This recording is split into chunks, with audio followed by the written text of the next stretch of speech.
umaga, grade 4. Magandang umaga po. Gusto kong tawagin si Rona para kumulangkap ang ating na panalangin. Rona. Sa Ama, ng Anak, ng Espiritu Santo. Amen. Lord, thank you for today. Sana gabayan niyo po kami sa aming gagawin ngayong araw. Bigyan niyo po kami ng lakas at ng talino upang magawa namin ang aming gagawin ngayong araw. Yun lamang po at maraming salamat. Sa ng Ama, ng Anak, ng Espiritu Santo. Okay, thank you, Rona. Bago kayo umupo, pulutin ang mga basura na nakakalat sa inyong upuan at umupo na maayos. Class, may absent ba today? Wala po, teacher. Okay, very good. Ganon, meron tayong apat na unit sa loob ng ating klase. Ang una, itaas ang kamay kung may gustong sabihin. Church, hindi po ba po lumabas? Yes, hindi. Ang unang rules ay itaas ang kamay kung may gustong sabihin sa guro. Kung may gustong sabihin sa akin, itaas lamang ang inyong kanang kamay. Intindihan ba? Opo. Ang pangalawa ay makibahagi sa mga gawain dahil mamaya marami tayong gagawin aktibidad at makinig ng mabuti sa guro. At ang last, ang huli ay maupo na maayos. Maupo nga ng maayos.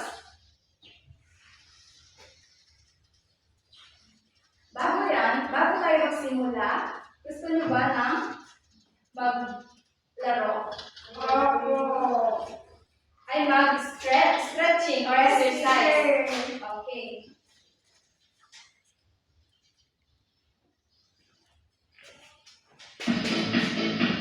May papakita akong video sa inyo at ating tuturuan. Ito, naiintindihan ba, class? Yes, teacher. Okay, narito ang video. At class, tumayo. At pagpilin ang mga upuan at tuwaran sa video.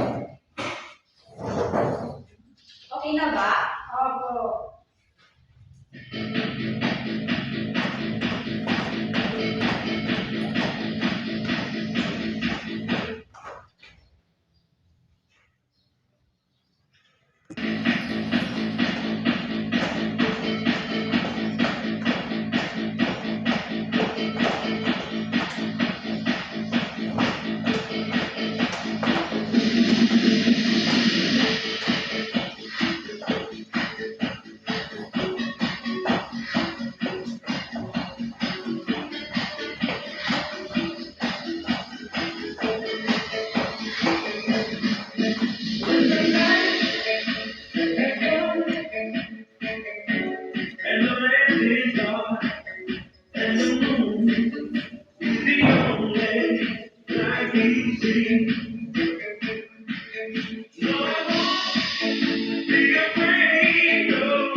Okay, class? Yes, teacher. Okay, at umupo.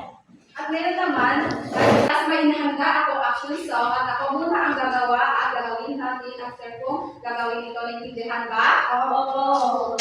Okay, ganito yan class. Gawin natin na 2 times. Ganito yan class. Paa, tuhod, balikat, ulo. Paa, tuhod, balikat, ulo. Paa, tuhod, balikat, ulo.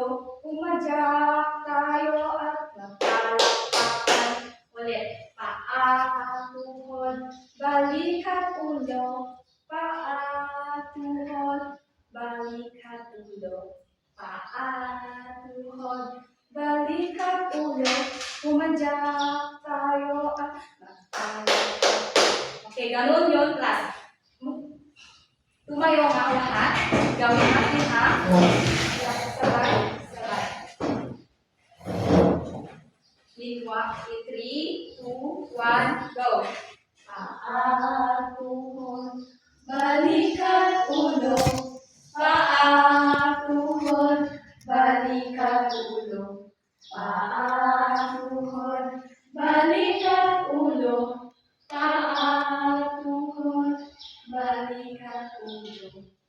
Badya tayo at okay, sit down. Base sa ating ginawa, anong napansin ninyo sa action song? Meron ba, Yona? Teacher, may mga ginawa tayo ng ibang movie. Okay, may ginawa tayo, iba't ibang movement. Ano nga ba yung mga movement na yun, Jody? Teacher, pumadyak at pumalakpak. Yes, pumadyak at tumalaktak. Yung ginawa natin action song na yan ay may ugnay sa ating pag-aaralan ngayon, which is sinong may alam ba kayo kung ano ang ating topic ngayon?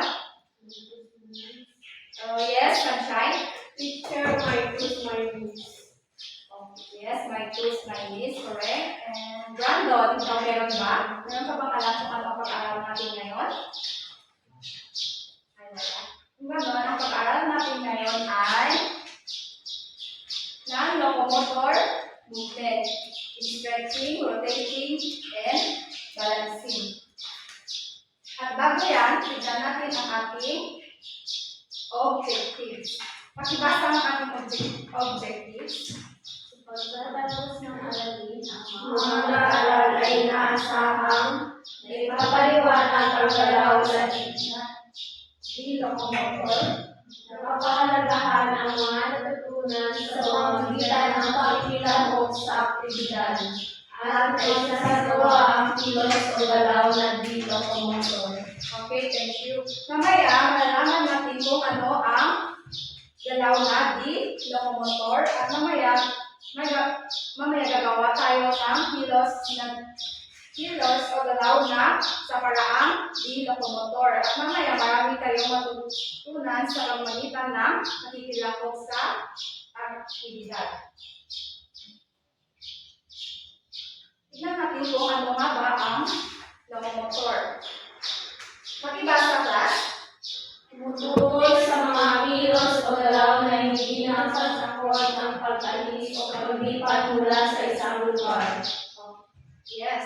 Ang non-locomotor o di-locomotor na paggalaw ay ito daw ay hindi nagsasangkot ng pag-alis o paglipat sa ibang lugar. Naintindihan ba? Opo. At may tatlo itong halimbawa.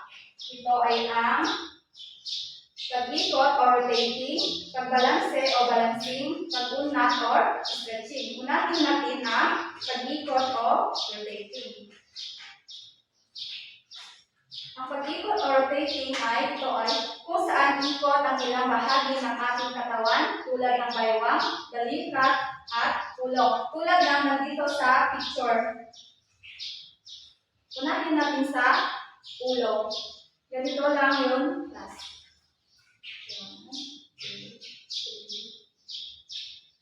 Yun ang pag-ikot sa ulo. At sa balikat naman ay ganito. 1, 2, 3, 4, 5, 6, 7, 8. And sa baywang naman is ganito lang yung class. 1, 2, 3, 4, 5, 6, 7, 8. At meron din sa paa. Nakita niyo ba, class? Yes, ganito lang yun. Teacher, itaas mo pa. Pwede bang gawin natin? Tumayo. Gawin ang pag-ikot sa ulo ng 8 counts. 1, 2, 3, 4, 5, 6, 7, 8. At sa balikat naman na 8 times. 1, 2, 3, 4, 5, 6, 7, 8. And sa ano to, class? 8 counts ulit. 1, 2, 3, 4, 5, 6, 7, 8. And last is dito sa paa. Okay, buko. Yun ang di-locomotor na galaw sa pag-ikot o rotating. Dumako naman tayo sa pagbalanse o balancing. Ang pagbalanse ay ito ay ang pagbalanse balanse lamang ng ating katawan. Gaya ng nasa picture. Ganito lang yung class. Yan. Pwede rin sa right side ng paa. Tumayo nga, gawin natin.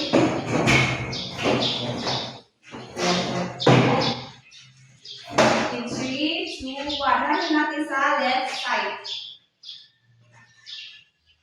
Kaya ba? Yes, teacher. Okay. Sa right side naman. Okay, very good. Nagawa niyo na. Maayos. Pwede na umupo. At ang panghuli ay pag-unat o stretching. Kung saan unat natin ang ilang bahagi ng ating katawan tulad ng braso at dite. Gaya din ng dito sa picture. Ganito lang yan plus sa pag-unat sa dite o kamay. Ganyan. And sa paa naman is like this.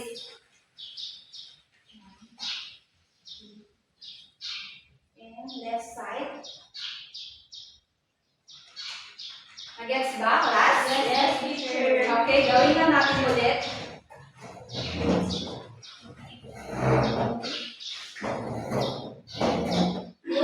Gawin natin yung stretching sa kamay. Ganito lang yan, class. Ganyan.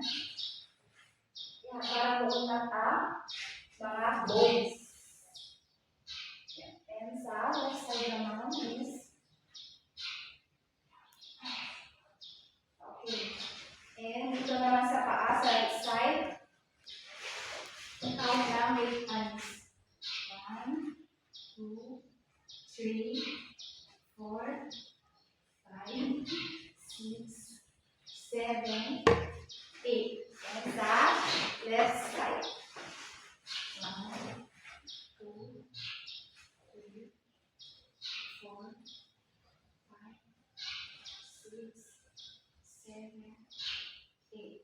Okay, salamat. Move na. Napagod ba kayo?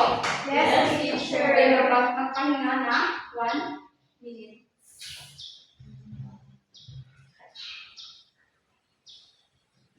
Nag-rest na ba ang lahat?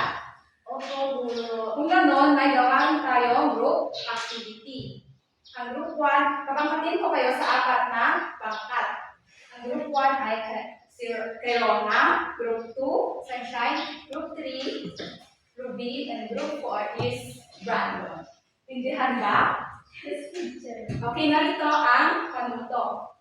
Kapag sinabi ko na tumayo, kayo ay uupo. At kapag sinabi ko na uupo, kayo ay tumayo. At kapag sinabi ko naman na balancing, stretching, at rotating ay gawin ito at gawin ito na mabilis. Intindihan ba? Sige, punta na kayo sa inyo. Group 1 ito ang group 1, group 2, group 3, at group 4.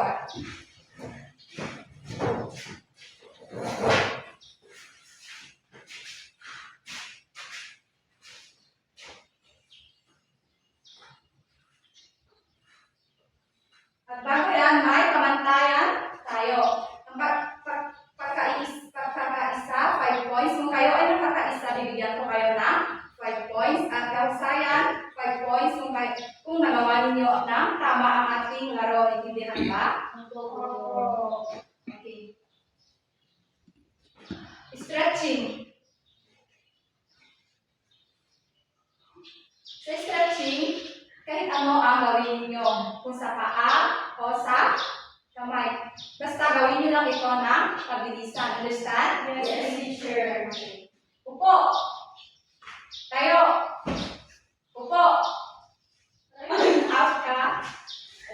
Sunshine ka pa. Ang matitira ay siya ang mananalo. Upo. Oh, di ba tumayo na tatay? Balancing. Upo. Balancing.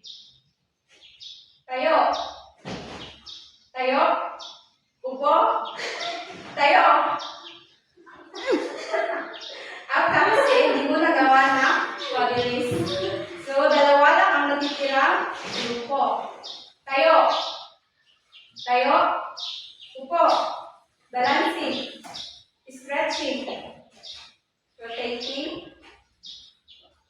Upo. Bakit ka natatawa, Chody? Ang nanalo ay si Rona. Bigyan natin na 5 na maximum.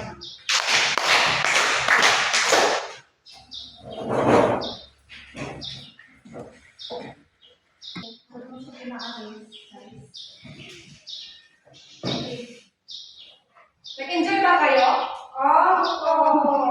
Naiintindihan niyo ba ang ating tinalakay ngayon? Yes, teacher. Kung gano'n, may individual kayo activity.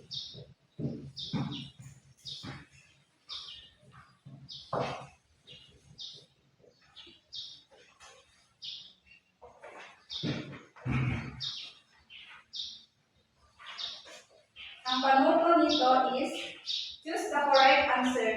Write T if it is stretching, B if it is balancing, and R if it is rotating. Naintindihan ba? Opo, Bigyan ko kayo ng 5 minuto upang pag-isipan.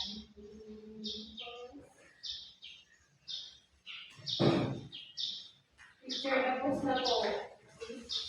Children at the back, please pass your paper na count of 5, 4, 3, 2, and 1.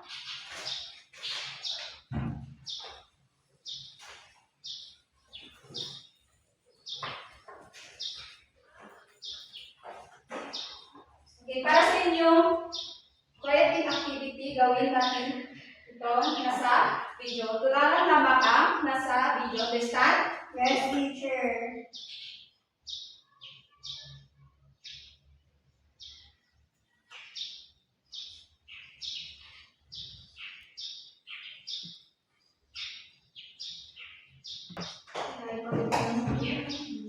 Dahil napagod kayo, gawin natin ang creative activity na ito. Guys, kung tularan ninyo ang nasa video. Understand? Yes, teacher. Teacher, hindi ko makita. Hindi na nakikita mo na ba? Teacher, pwede ko Bakit makita. ba?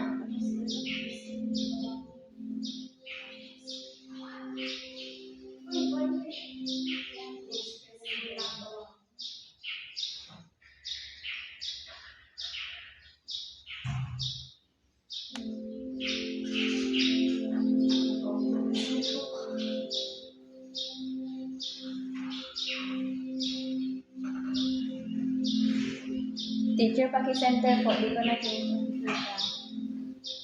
Ayan. Rona, hi sir.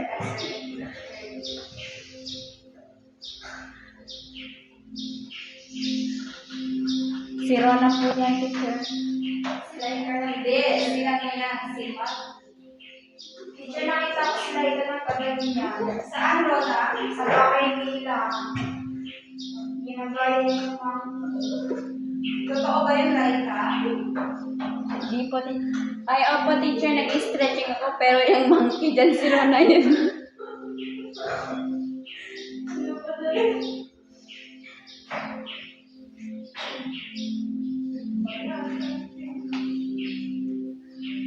Nag-yoga.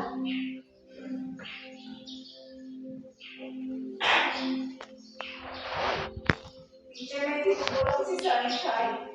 Ano yung sunshine? May mga tipo na naman yung Ito, kasi ang mga hihirap nila nakatawa. May kakayahan din sila sumayaw. Teacher, ikaw lang po yung monkey.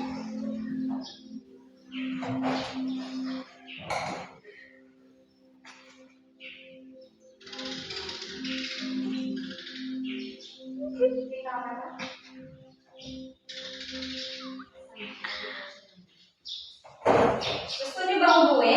Yes. Teacher, ayaw na So, lahat ng skills na ginawa ninyo kanina tulad ng rotating, balancing, at stretching ay maaari din natin gawin ito sa susunod na lesson natin o